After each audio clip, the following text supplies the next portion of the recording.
They're saying, oh, we have too much debt. Well, guess what? You helped create it without funding it. And that's actuarially, financially, fiscally irresponsible. Do your job. For the umpteenth time in U.S. history, the nation is pushing up against the debt limit. That means Congress is on the clock to raise it. The Treasury Department is taking extraordinary measures to keep from borrowing more than Congress has allowed to date. And how much is that amount? It now exceeds $36 trillion. Sometime in the next few months, the Treasury will run out of tricks. Congress will either raise the debt ceiling or the U.S. will default. Those are the two options. Or is there a third? If he wants to eliminate the debt limit, I will work with him and you on that. Great, because I agree with President-elect Trump that the debt limit should be repealed. I still don't think it makes it more likely to happen. And I think it might be a bad thing if it does, because what it's saying is we want to tell the voters we want to cut the debt, but let's hide the fact that we haven't done it. I'm Kathleen Day. I am a journalist masquerading as an academic. I have been teaching financial crises at Johns Hopkins University Business School for going on 13 to 15 years. I'd have to recount. But my expertise is in financial crises. Well, failing to raise, suspend, or do away with the debt ceiling would certainly cause one of those. In this interview, we're going to talk about what function, if any, the debt ceiling serves, where it came from in the first place, it wasn't always here, and why life gets more expensive for all Americans the longer Congress takes to come to a resolution. So you don't think with a Republican president who wants to get rid of the debt ceiling and Democrats who have been calling to get rid of the debt ceiling, you don't think that there will be a time soon where they decide to actually do that? I don't, because I think that there is an entrenched group in the Republican Party that's very radical and really wants to get rid of Social Security, get rid of Medicare, get rid of Medicaid, Social Security in particular. And they look at it as another part of another lever that they can use to try to call attention to the debt. We didn't always have a debt ceiling. How did this come about, and how did we borrow money before it? Okay, we've always borrowed money, and as Alexander Hamilton and Jefferson agreed, borrowing money can be good. And I'll just give you this little picture. So Jefferson was kind of against it, but Alexander Hamilton understood, and this is an essential economic truism. If you borrow too much money, it's bad. Obviously, it can sink you. But borrowing money reasonably helps everybody. For example, if you want to build a factory, you can save up the money to build the factory, and that takes a long time. In the meantime, people aren't employed, whatever. If you can borrow the money at a reasonable rate and you can afford it, and you build the factory and you're making things, you're employing people, and you pay back the debt, that's good for everyone, and it's good for the economy. So a little bit getting rid of the debt completely, which some people would like, isn't necessarily a good thing. Too much debt, of course, it can sink us. And I can give you an example, if you remind me later, of when having too much debt and having foreign adversaries hold it can be a national security issue, but we can hold off on that. But so we always borrowed money, but starting in World War I, the Constitution gives to the House and gives to Congress the purse strings, which it should. It basically says the will of the people. You can't spend money without, you can't tax without representation unless you live in the District of Columbia, or you can't, and you should not be spending without the vote of people who've been elected by the people of the United States. So this idea of controlling the purse strings from Congress is a good one, and I can't think of a better way to do it. What do you want? You're not going to give the Supreme Court the right to do it, or just let the president spend whatever they want. So it resides there. But going up now, there's several things that happen. You have a budget process and appropriations, and we can go into that. But the bottom line, once the United States has decided what money it's going to spend, it goes out and borrows. Now, it used to be that the Treasury, before it would actually borrow the money, would get approval from Congress. But in World War I, it became so frequent. Pretty soon, Congress said, we're going to put you on autopilot a little bit. And then it was loosened more and more. And basically, for the last 100 years, the Treasury doesn't have to go to Congress every time. Instead, they put in a debt ceiling. They say, you don't have to come back to the well every time and put the bucket down and come up with approval. You don't have to get approval every time, but we're going to set a limit on it. So that's the way in which I think a debt ceiling is appropriate. It reminds everyone that Congress, at the end of the day, does have responsibility for setting this, and it does remind people that there is a debt out there. Now, it is not the place to try to reduce the debt, even though hardliners use it that way. Extremists do use it that way when they didn't get what they want earlier in the process when the budget was set. So we got it because Congress said, you don't have to come to us every 2 minutes. We're just going to put a ceiling there instead of you having to come to us every time you go to the market to borrow. Yeah, but Congress is the one who decides where the money gets spent and how much money gets spent anyway. It's like asking Congress for permission twice. It's actually, you have to ask Congress for permission to charge the credit card, and then you have to ask Congress permission to pay that credit card bill when it comes. Well, it's very not raising the ceiling when we're bumping up against it is very much like incurring a debt and then not giving yourself the means to pay it. So, and that could be disastrous. And that's a whole nother conversation, what that would do to, we already, you and me and everyone involved in this show and everyone listening pays more money in taxes, or at least we don't pay less. Our taxes, the cost of borrowing for the United States and therefore for taxpayers is higher than it would be if we didn't have this debt ceiling fight all the time. So it's ironic that the people who are refusing to raise the debt or the debt limit or eliminate it are people who are doing that in the name of wanting to lower the nation's debt. And instead they increase it, because when you do that, the financial markets say, okay, no one believes the United States is going to default on its debt, although it's not as remote an idea as it used to be because we're so politically crazy right now. But we have had Moody's and Fitch, I think it's Moody's, or maybe it's Moody's and S&P, have lowered the rating of the U.S. debt because of these interminable fights and impasses and games of chicken. So everyone believes the United States will eventually pay its debt, but there's no longer this assurance that it will be paid on time. Time is money. If you delay paying a debt you owe, you are deemed a riskier borrower. And so it costs more to borrow money.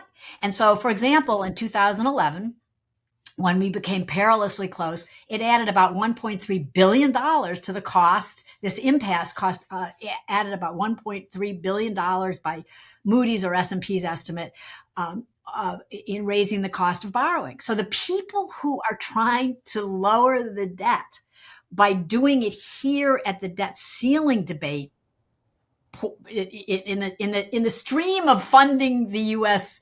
Government, when you do it at this stage of the process, in the name of trying to lower the debt, you actually raise the cost. You raise the debt because you raise the cost of borrowing. And I appreciate you kind of explaining that out, because that was going to be a question of mine: is just how do people living in this country, you and me, get affected by credit downgrades? And it's that the U.S. has to pay more for things. It adds to the debt because the government, people get irritated when Washington doesn't do its job. So when there's a budget impasse and there's a threat of government shutdowns, or when we're up against a ceiling and we don't raise it, then Social Security checks aren't going to go out. Everyone's affected by all these things, but there's many ways. Number one, it increases the cost of borrowing, and that means more taxpayer money has to go to borrow. So if you were borrowing $1 before and paying 3 cents to borrow it, you're now going to pay 6 cents. That's a cost. Number two, it erodes the United States' standing in world markets. For better or worse, we are for all our bickering right now, because of our court system, because even though this has been tested lately, because we are a democracy and because we are a government, we are a society that believes no one is above the law. Again, that's been tested lately, but no one's above the law. These are the things that make the dollar and our economy so strong. This is why Putin and Xi like to invest secretly in the United States, because we have a democracy. That is what is backing our dollar. Our dollar is backed by democracy and our court system, our strong military, all these things that make us a strong, free, law-abiding society. That's what gives us our heft and are paying our bills on time. So if we default, Russia has really never recovered from defaulting on its debt. But, Russia has many other problems. They're sort of a one-note Johnny on an economy and stuff. We have such a great economy. We have so many things going for us that when you do this, so those are two ways that you hurt people. You raise the cost of borrowing, you undermine our credibility and therefore raise our cost of borrowing. And then secondly, for example, if you don't raise the debt ceiling and the Treasury can't borrow and Social Security checks, and Social Security is another thing because the government, taxpayers don't have to borrow to fund Social Security, but because it's a government run program, when it hits the debt ceiling, checks can't get issued. So that's a confusion. People love to raise Social Security as raising the debt, and it does not. It may someday, but it does not now, and it hasn't. In fact, it lowers the cost of borrowing for the U.S. government because it has a surplus that the Treasury borrows from. But in any case, if we hit the debt ceiling and we don't raise it and the Treasury, everything stops, people aren't going to get their Social Security checks. Military people aren't going to get their pay. That doesn't just hurt the people at the end getting those checks. That is a ballast for the whole economy. So if those checks aren't sent and that money isn't spent, that is a drag on the economy. And then that hurts other people. And then they can't, they're not getting revenue they need. And it's a reverberation. Consumer confidence is one of the most important things we look at in the economy. And it seems silly to say, well, we look at a lot of numbers and cents and everything else like that, but it's really how people feel about the economy that is a most important driver for what drives the economy. So it's Absolutely. Not just like you just talked about. It's not just whether, other investors are willing to buy our debt and how big that pool is. They love buying it. If Americans aren't confident that those checks are going to come out regularly, if we prove that that's not stable and reliable, then that takes a hit to the confidence. And even if the checks keep coming again, people start wondering, well, when's the next time? What's going to happen next? Absolutely. And when you raise the cost of borrowing, who loves it? Our enemies. So Putin and Xi, they are big investors. Big holders, like 30% of U.S. debt, they hold it. And so if the interest rates on that debt goes up, and partly because of the disinformation that they've sowed to make us politically immobilized and paralyzed, they love it because they just make more money off us. Do you think it matters how much foreign countries own of our debt? It surely does. It absolutely does. And you can have too much debt. Again, that's the factory. It's bankers have a saying, if you borrow, or investors, I'm paraphrasing this, it has different incarnations, but if you say, I borrow $100, the bank owns you. If you borrow $100 from the bank, if you borrow $1 million from the bank, you own the bank because they can't afford to have you fail. So that's why when you see consumers get in trouble, banks are not very keen to help you work it out. But if a company gets in trouble, they're very keen to do it because they'd rather have a lower interest rate than have the whole loan go up. Let me give you an example. So in the housing crisis of 2007 to 2012, going into that, one of the things that happened, this is a true story, mortgage-backed securities, which are just bonds that are backed by millions of homeowners' home loans. So it's a debt on a debt. It's a bond collateralized by yours and my mortgages, and they're deemed almost as safe as U.S. Treasuries because they're issued by two government chartered corporations, which we don't need to get into, Freddie Mac and Fannie Mae, but they're deemed very safe, but they pay a slightly higher interest rate because they're not exactly like Uncle Sam, so they get to pay more. Anyway, the biggest holders of those bonds were China and Russia, or two of the biggest. The Saudis, the Japanese too, but Russia and China owned a lot. And at the start of our crisis, Putin actually approached China and said, "Hey, let's do a coordinated sell-off of everything we own." It would have torpedoed our economy. So there's an example of how, well, first of all, the people that made the dumb loans at the root of this are to blame, and it exposed us. But also just having all that debt.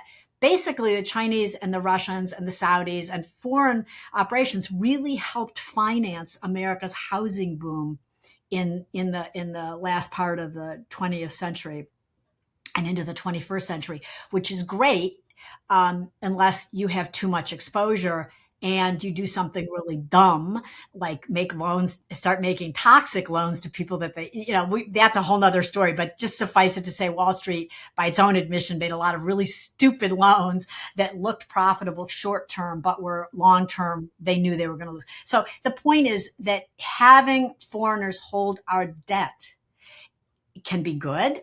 They're giving us money to have a great economy.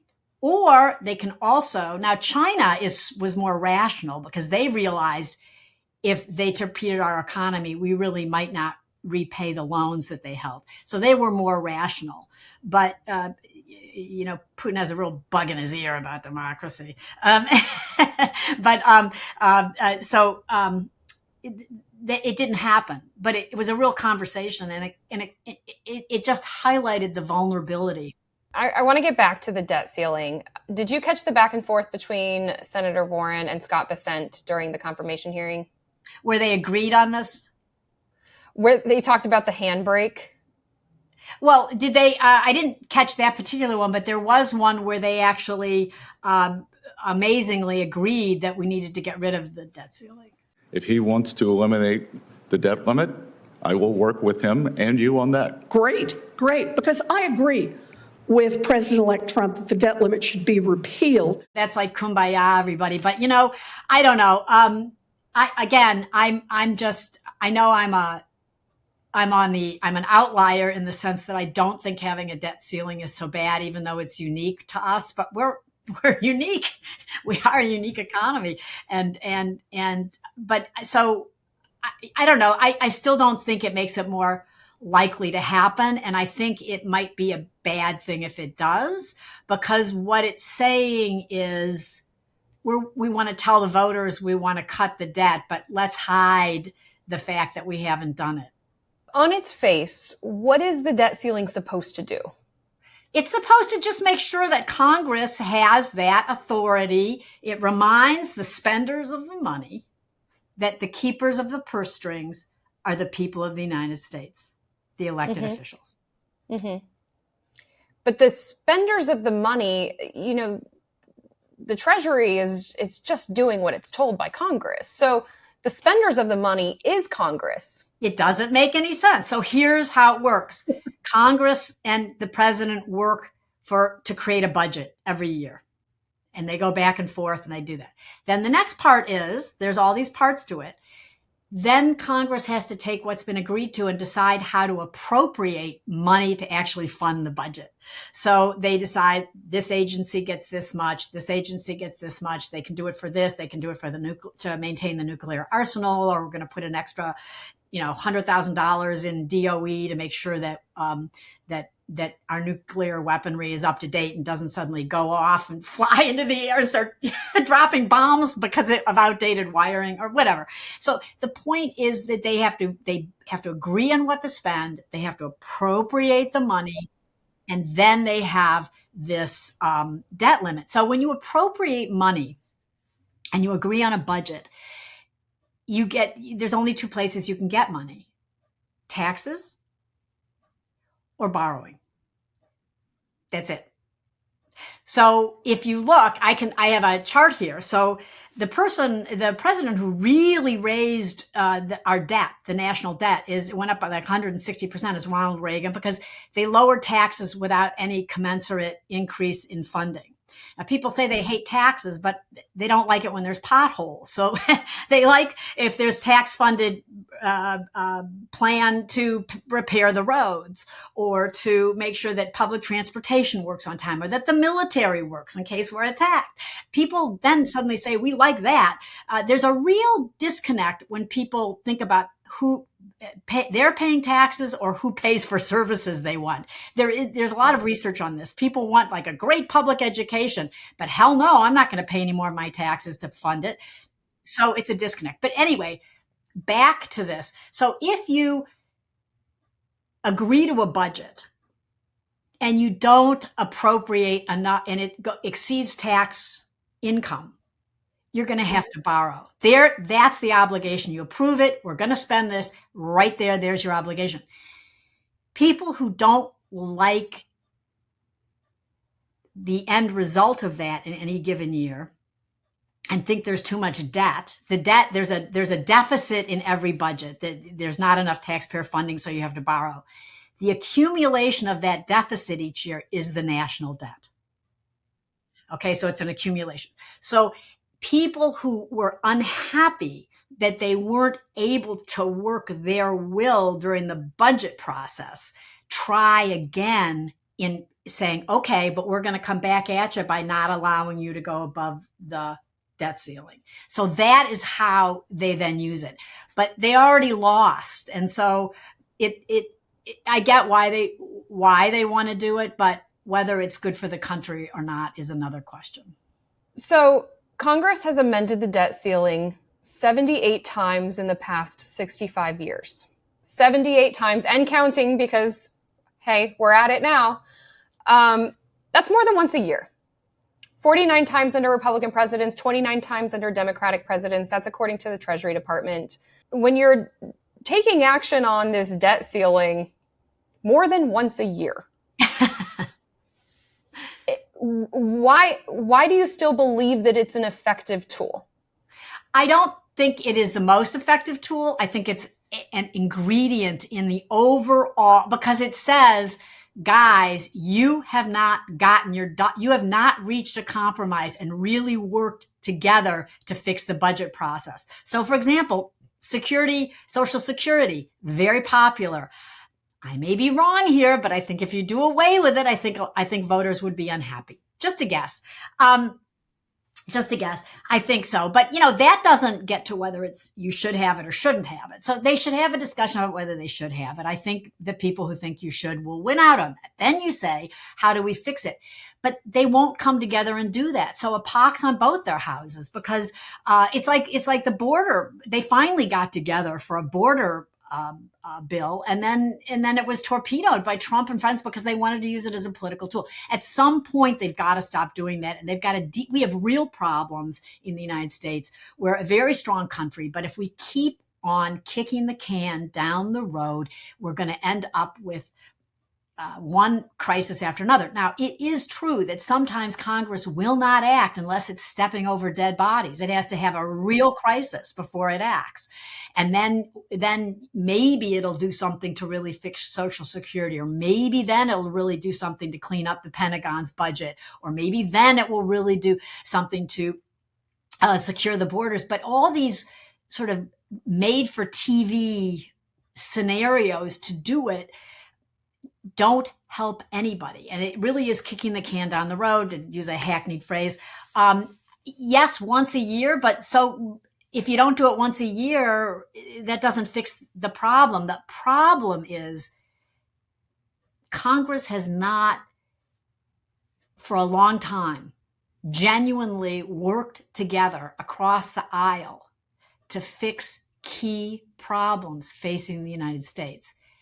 Fixing those problems costs money. When it costs money, you have to think about revenue. You're going to raise tax. You can't just keep lowering.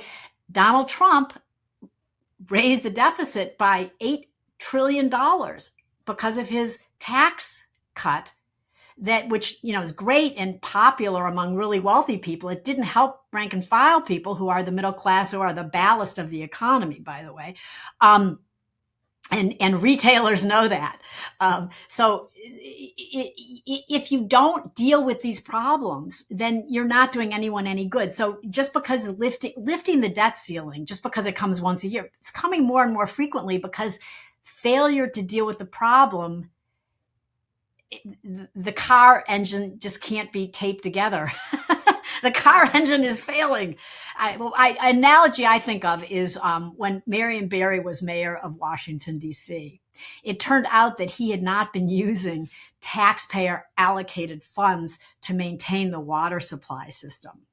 And so what he did is he just kept pouring in more and more chlorine. And for those of us who live here for a while, we turn on the shower and it smelled like a swimming pool. Like, what's going on? His failure to do what he should have done from the beginning meant that at the end it was a real crisis, a water crisis, not to mention that he was caught snorting cocaine and he had other problems. But the fact is that failure to deal with a problem, it's like pensions in this country, state funded or government pensions. States in particular have kicked the ball down the road. They've borrowed from their pension funds and said, we'll pay it back later. But if they never get around to it, at some point, you can't keep doing that. Congress has to get its you-know-what together, both sides, and figure it out. Because if they don't, there's going to be you-know-what to pay.